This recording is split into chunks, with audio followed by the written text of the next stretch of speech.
O Ginoong Diyos namo nangamuyo kami nga sa imong panabang, magkugyaw ta kami paglakaw diha niya ng gugma, nga nakapasibot sa imong anak pagtugyan siyang kaugalingon tungod siyang gugma sa kalibutan.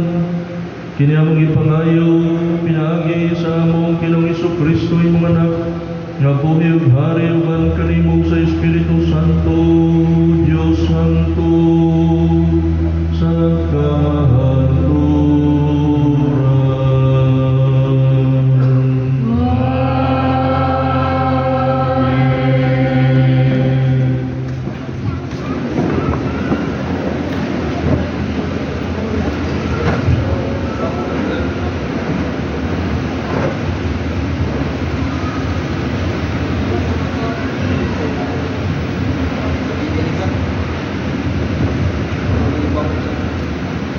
Kinutlo gikan sa basahon ni Propeta Ezekiel.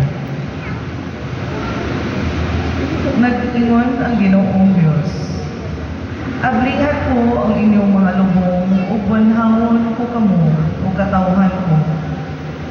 Dadon ko kamo balik sa yuta sa Israel. Ug unya hibaw-an ninyo nga ako mao ang Ginoo. Inibukas ko sa inyong mga lubanan ug inigbanhaw ko kaninyo o katawhan ko. Papuyon ko diha kaninyo ang akong espiritu ug mabuhi kamo ug ibutang ko kamo sa inyong mga kaugalingong yuta. Unya hibaw-an ninyo nga ako ang Ginoo nga nakigsulti kaninyo maoy naghimo niini. Ako ang Ginoo nga nagsulti. Ang pulong sa Ginoo.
ni San Pablo ngadto sa taga-Rome. Ang tawo nga nagkinabuhi sumala sa tawhanong kinaiya, dili gayon makapahimuot sa Dios. Apan wala na kamo magkinabuhi nga minanduan sa tawhanong kinaiya, kundi sa Espiritu. Kintunuod man ugali nga ang Espiritu sa Dios anaa na sa inyong kasing-kasing, kadtong walay Espiritu ni Kristo, dili iya ni Kristo. Apan kung nagpuyo si Kristo sa inyong kasing-kasing, bisan patay ang inyong lawas tungod sa sala, buhi ang inyong espiritu tungod kay gihimo man kamo matarong sa Dios. Kung nagpuyo sa inyong kasing-kasing ang espiritu sa Dios nga nagbanhaw kang Hesus, siya nga nagbanhaw kang Kristo muhatag usab og kinabuhi sa inyong lawas, pinaagi sa iyang espiritu nga anaa kanimo. Ang pulong sa Ginoo.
Ang lungsod ni Maria ug sa igsuon nga si Marta. Mao kini ang Maria nga mibubo ug pahumot sa tiil sa Ginoo ug ipahiran kini siyang buhok. Si Lazaro yang igsuon. Busa ang magsuon nga si Maria ug si Marta nagpadalang balita kang Hesus nga nasakit si Lazaro. Ang suon niyang higala. Sa pagkabalita ni Hesus niini, mingon siya, dili siya mamatay nining sakita. Nahitabo kini aron kapasidunggan ng Dios o pinagi niini kapasidunggan usab ang anak sa Dios. Suod si Hesus ni Marta, ni Maria o ni Lazaro. Sa pagkabalita niya nga nasakit si Lazaro, nagpabilin siya duha pa ka adlaw niya itong napita. Niya mingon siya sa mga tinun-an, mamali kita sa Hudiya. Ang mga tinun-an mitubag magtutudlo, dili padugay nga mga Hudiyo nagtinguha pagbato kanimo. Busa nga nung mabalik ka man dito, si Jesus mingon, may napulong duha ka takna ang sa kaadlaw, dili ba? Busa ko ng tao managaw sa adlaw nako, dili siya madagma kay hayag man. Apan kung magakaw siya sa gabi, madagma siya kay ngit-ngit man. Gisulti kini ni Jesus, ug bidugang pagayod siya pagingon, ang atong higala nga si Lazaro natulog, apan moadto ako aron pagpukaw kaniya. Ang mga tinun-an mitubag, kung natulog lamang siya Ginoo, mamaayo siya. Apan ang buot ipasabot ni Jesus nga si Lazaro namatay na. Nagunaw na sila nga nagisgot siya o pagkatulog lamang. Busag isultihan sila ni Jesus sa walay likod-likod. Namatay si Lazaro. Apan tungod kaninyo, nalipay ako, gawala ako dito uban kaniya, aron mutuo kamo, at tuon ta siya. Si Tomas, ang ginganlag kanuha, mingon siyang isik ka tinun-an, manguyog kitang tanan sa magtutudlo, aron magpakamatay kita uban kaniya. Sa pag-abot ni Jesus, nasayra niya nga si Lazaro, upat na kaadlaw dito sa lubnganan. Ang Betania mga 3 lamang ka kilometro gikan Jerusalem. ug daghang mga Hudyo biduaw kang Marta ug kang Maria aron paghupay silang kabuol gumikan sa kamatayon sa ilang igsuon. Sa pagkabalita ni Marta nga tiliabot si Jesus, migulat siya aron pagsugat kaniya. Apan nagpabilin sa balay si Maria. Si Marta miingon kang Jesus, "Kung dinhi ka pa lamang Ginoo, dili unta mamatay ang akong igsuon. Ginoon, nasayod ako nga bisan karon ang Dios mohatag kanimo bisan unsay imong pangayoon." Si Jesus miingon kaniya, "Mabanhaw ang imong igsuon." Siya mitubag, "Nahibalo ako nga mabanhaw siya sa katapusang adlaw." Ug si Jesus miingon kaniya, "Ako ang pagabanhaw ug ang kinabuhi. Ang nagtuo kanako bisan tuon mamatay, mabuhi.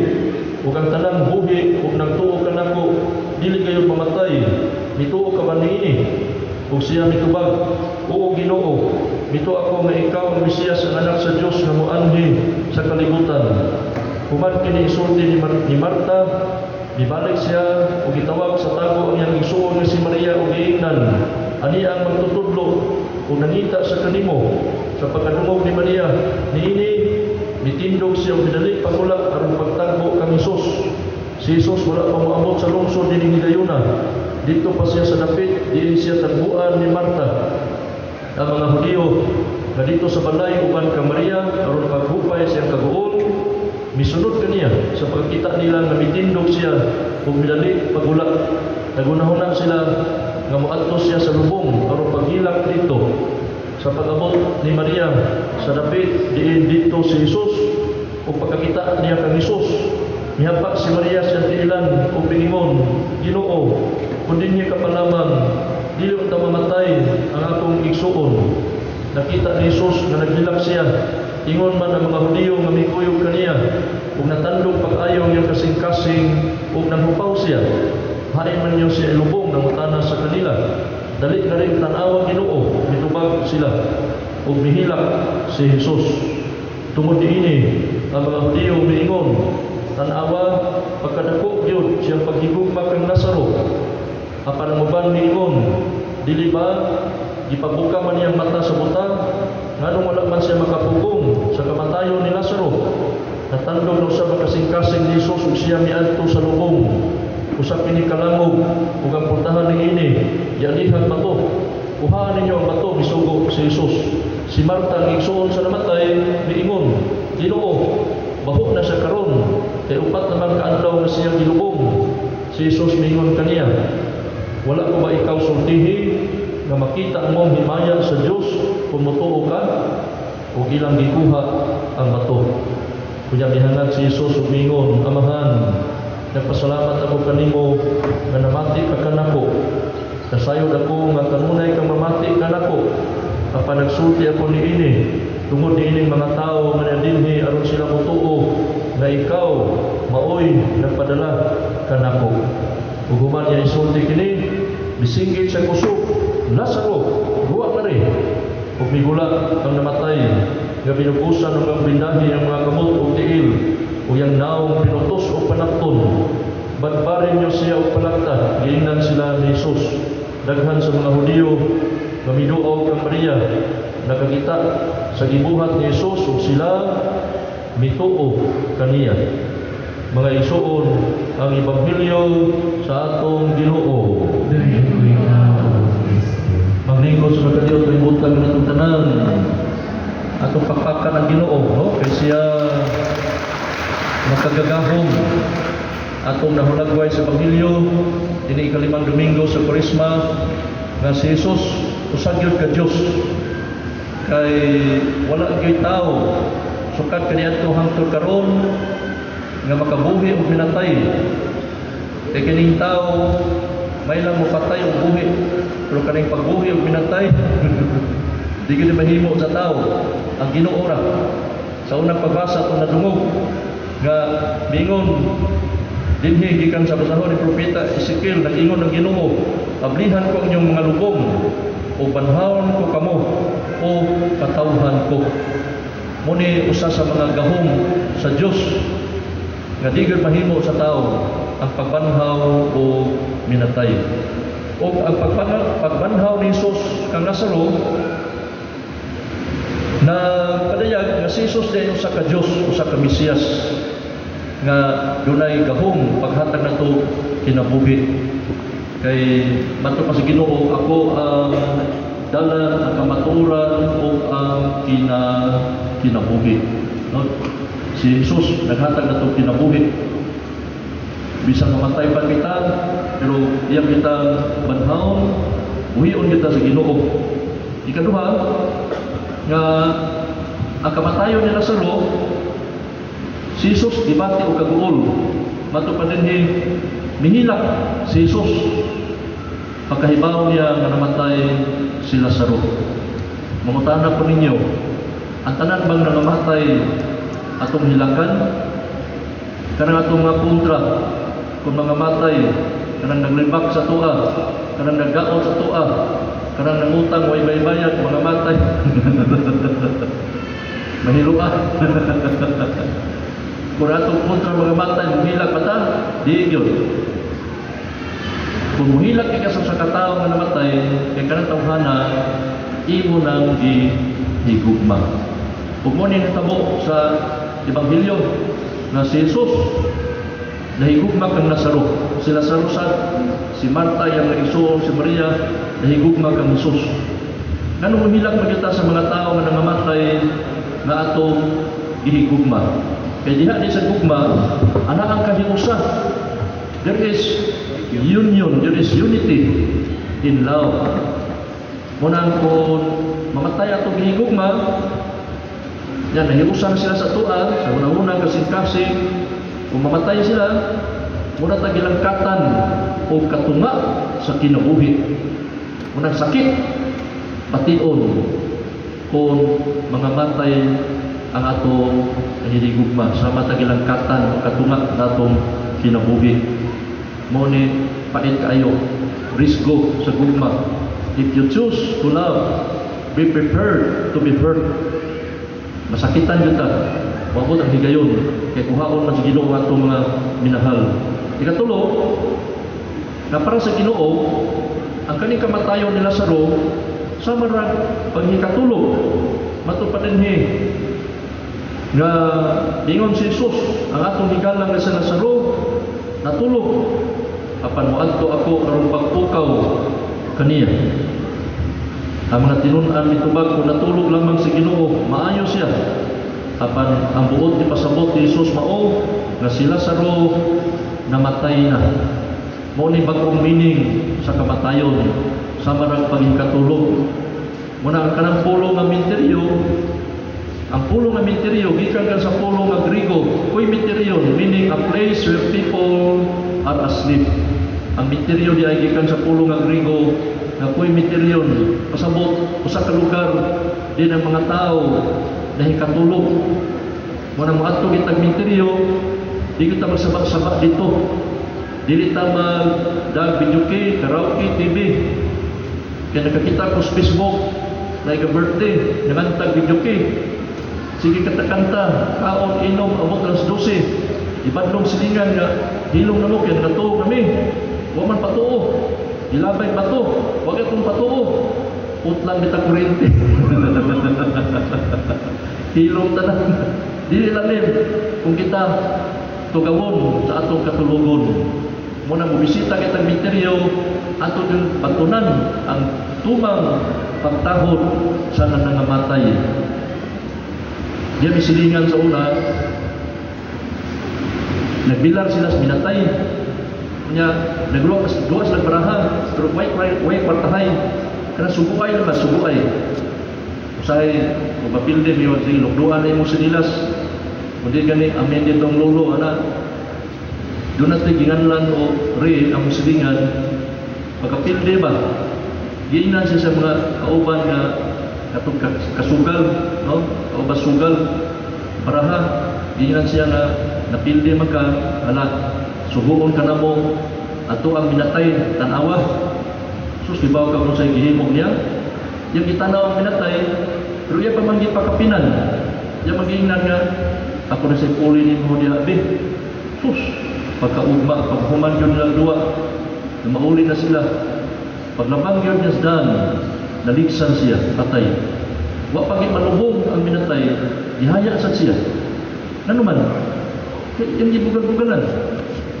Yun siya nga, ako na siya kuli ni mo din. Di gyud maayo magbugal-bugal tag minatay. Kaya mga nangamatay ipahulay nangatulog. Ug ni bag-ong meaning para sa Ginoo kang nangamatay samara nahikatulog. Muna kung magbali ang pare, nagbali ko dinhi. Nya kamo nagtugtog. Sama na mo nag-practice o kumatay. Unya ang kamatayon para sa Ginoo dili na to angay kahadlukan.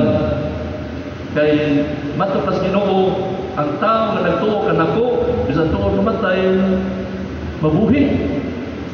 Muna usa sa hinungdan nganong gi banhaw ni Jesus si Lazaro aron sila motuo ang mga Hudiyo kang Jesus. Nya kini pagbanhaw ni Lazaro mao sa ni hinungdan nga ang mga Pariseo naglagot kang Jesus, nasina kang Jesus tungod kay ang ilang mga tinun-an ang mga sumusunod sa mga Pariseo namiya na nila o bitakni na TOA, pasang na TOA, na transfer of affection.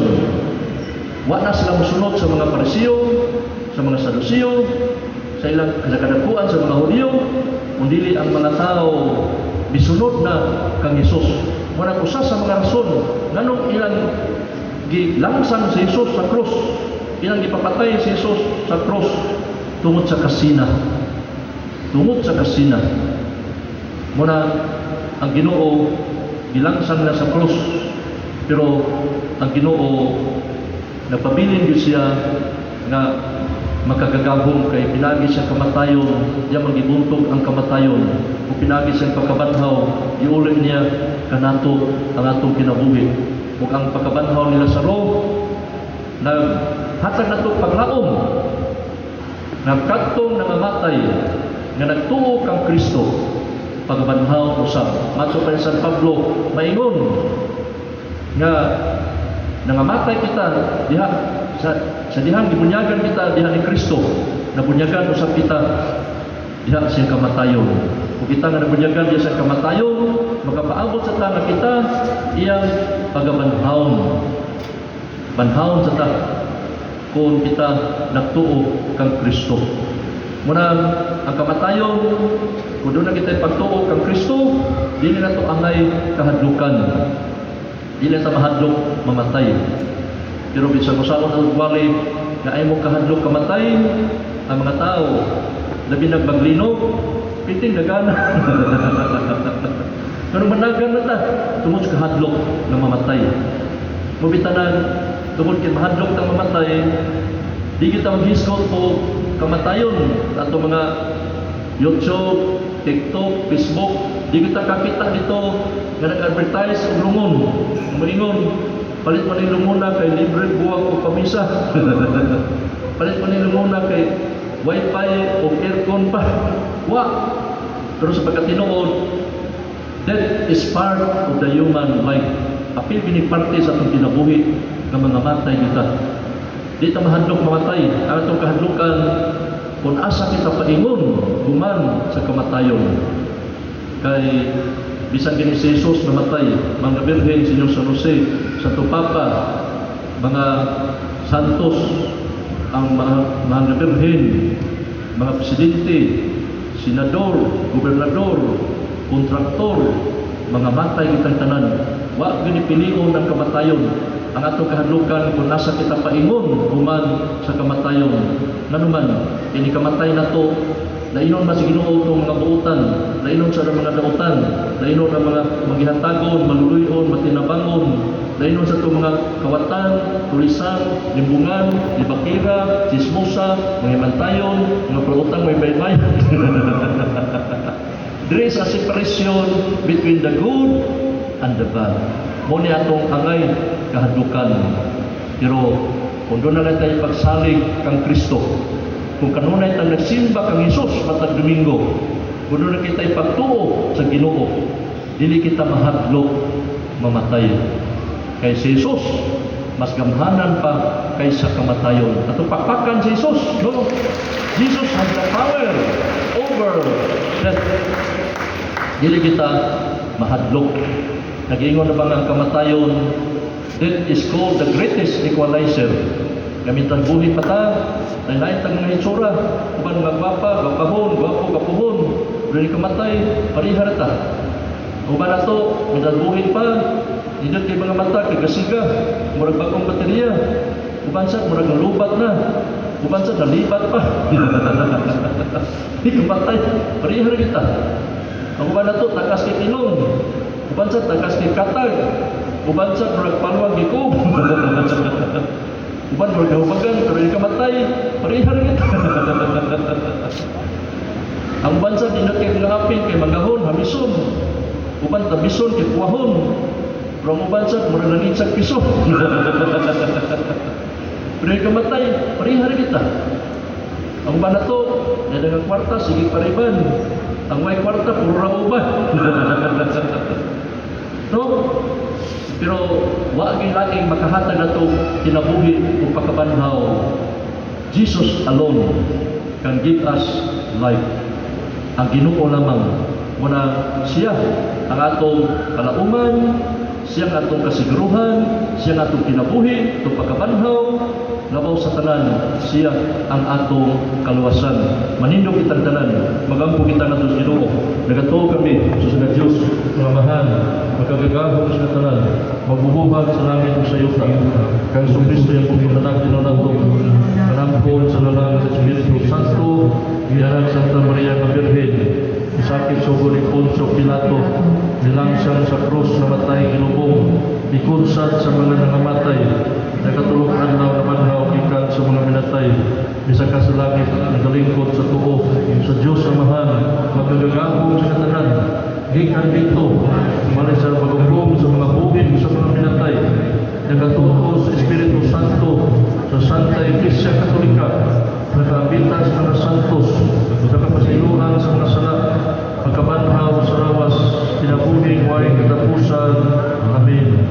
Ang pagbanhaw ni Jesus kang Nazaro, nagmatuod na siya kayo ang Mesiyas, puno sa pagsalig o pasalamat tungod sa gasa sa kinabuhi, musampi kita samahan, nga mo'y tinugdan sa tanang kinabuhi, ug maingon kita, Amahan,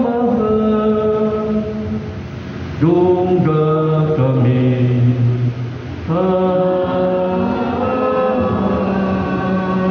dungga kami.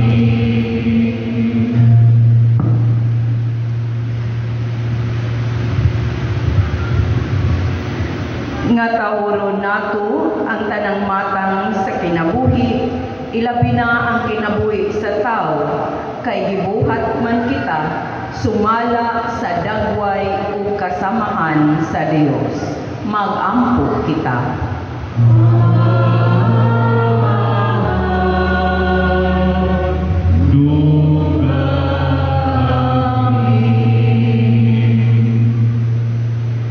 Nga sa paghimata nato matagbuntag, magpasalamat kita sa Dios tungod sa gasa sa kinabuhi.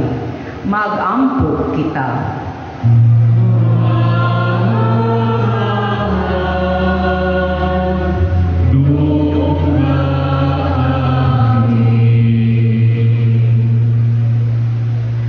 Mag-ampo kita sa kinasingkasing gayon, alang sa kalinaw dito sa Middle East ug sa kalibutan. Hinluan unta sa Dios ang kalibutan sa tanang kabangis, kahako, ug sayop nga paggamit sa gahom nga nagdalag kasakitan ug kamatayon sa kadaghanan. Mag-ampo kita sa Ginoo.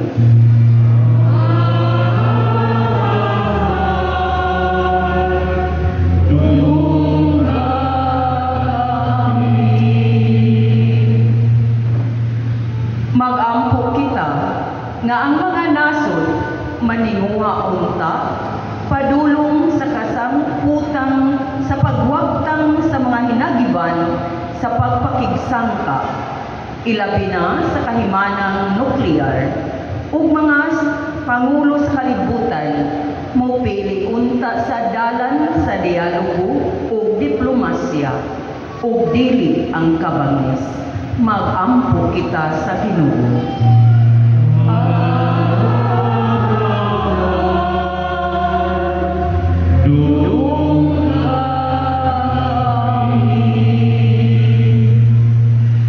Magampo kita alang ni adtong mga nag-antos tungod sa hampak sa gubat nga ang kalinaw sa labing madali mapadangat unta kanila ug nga sa tanang katawhan magpuyo diha sa mahusay kahimtang ug kagawasan. Magampo kita sa Ginoo.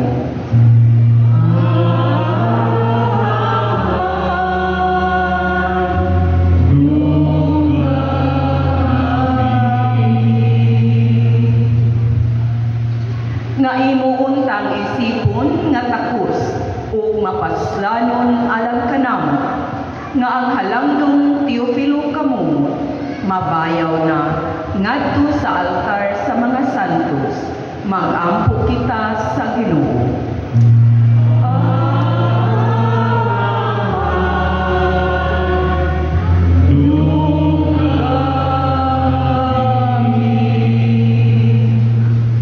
Nga ang mga nangamatay makatagamtang sa kinabuhing walay katapusan didto sa langit ng gingharian.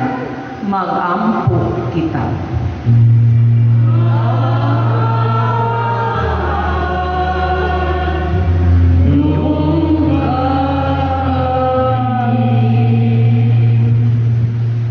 O Diyos sa mga mahal, dungga ka ng mga patampo, pinagi ni Kristo nga among Ginoo. Amen.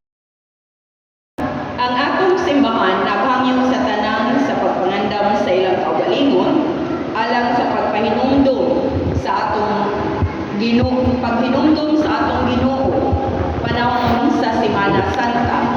Kalabot niini mao kini ang mga kalihukan sa atong parokya. March 29, 2026, Palm Sunday, 7 a.m. Common blessing of the palms and pagpaminditas sa Lukay. Ang venue, Paris Pastoral Center Stays. 7:30 a.m. Holy Mass. Morning gitawag og Mesa Pro Populo at the church. Note, blessing of the palms must be done also during other regular Sunday school mass schedules. March 30, Holy Monday, send off of apostles right after 6 a.m. Mass. 9 a.m. to 11 and 2 to 4 p.m. confessions or kumpisal. 5:30 p.m. Holy Mass. 7 p.m. Paris Lenten Recollection. A speaker, Reverend Father Primo Kim Wethi, Formator, San Carlos Seminary College. March 31, Holy Tuesday, 9 to 11 a.m. to 2 to 4 p.m. Confessions or Kumpisal. 5:30 p.m. Holy Mass. Right after the Holy Mass, the Paris Station of the Cross or Via Cruces will follow. April 1, Holy Wednesday, 9 to 11 and 1 to 3, Confession or Kumpisal. 4 p.m. Holy Mass. Right after the Holy Mass, the procession of the Pasos will follow. Ang ruta, Church Main Gate, National Road, Rohunda, Mabini Street, kay Jim, dayon balik sa Church Main Gate. April 2, Monday to Thursday, 6 a.m. Tinieblas, 9 to 11 and 1 to 3, Confession or Kumpisal. 4 p.m. Mass of the Lord's Supper. 7 p.m. Last Supper at Paris Pastoral Center. Then 8 p.m. Visita Iglesia. April 3, Good Friday. 5 a.m. Tinieblas. 6:30 a.m. Paris Station of the Cross at the Hubay, Liloan. starts from Fatima Chapel going to IKP Chapel, Mahayahay MCWD. 9 to 11 a.m. confessions or confessal. 12 to 3 7 Palabras live via FB Cebu Metropolitan Cathedral. 3 p.m. veneration of the cross. 5 p.m. procession of Santo Entierro. Ang ruta, Church Main Gate, National Road, Hunda, Mabini Street, Kalijib, dahil balik sa Church Main Gate. 8 p.m. first day of novena for the Divine Mercy. 9 p.m. procession of the Soledad and Via Matres. Ruta, Church Main Gate, Kaijin, Mabini Street, Hunda, National Road, then balik sa Church Main Gate. April 4, Black Saturday, 6 a.m. Tinieblas, 8 a.m. Paris General Clinic, 5:30 p.m. second day of novena of Divine Mercy, 7 p.m. Esther Vigil Mass or Blessing the Fire and Water. Then April 5, Esther Sunday, 2 a.m. assembly time for procession at Risen Christ. Risen Christ at Manukad sa St. Francis of Assisi Chapel, Landing Katarman. Mama Mary at Manukad sa Eskina Galingan, Fatima, Hubay, Liluan. At 2:30 a.m. start of procession going to the third church. Then 2:30 a.m. pre-shows and performances of the Sugat 2026. 3 a.m. Sugat Kabanhawan 2026. A drama presentation by our parish youth is also performing arts at the Parish Pastoral Center stage. 4:30 a.m. Sugat Mass. 3 p.m. third day of novena for Divine Mercy. Maukadto ang mga activities nato sa sunod simana. Sa pagsaulog sa umabot natong kapistahan, ang gidapit ang mga pamilya o mga negosyante mahimong kabahid sa atong Fiesta Souvenir Program isip usa sa atong mga fundraising activities. Kini usa ka mahinungdanong higayon aron mapaila ang inyong pamilya, negosyo o organisasyon samtang nagasuporta sa atong selebrasyon sa parokya. Sponsorships rates, full page 4,000 na ay usa ka libre nga kopya. One half page 2,000 na ay usa ka libre nga kopya. 1/4 page 1,000, line ad 500. Limitado ra ang slots o pagkabuhaton base sa first come, first serve basis. Ang katapusang adlaw sa pagdawat sa sponsorship karong April 15 or April 15, 2026.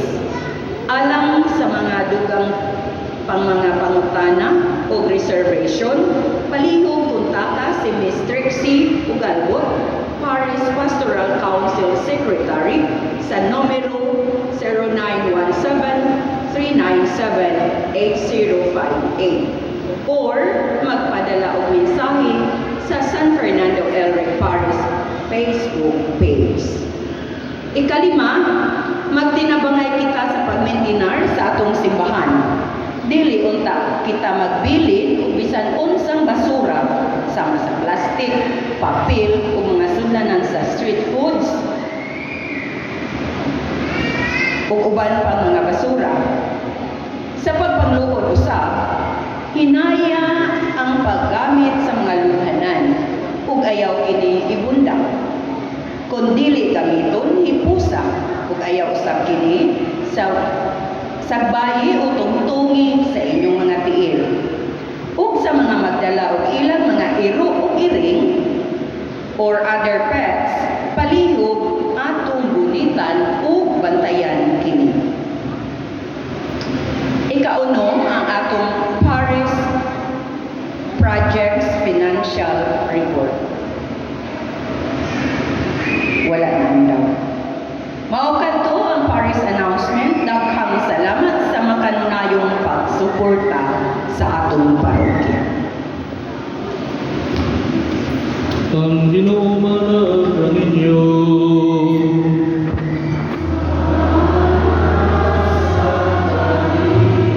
Manalangin ka ninyo ang Diyos na magagagambong sa tanan ng Amahang ng Anak ug ang Espiritu Santo.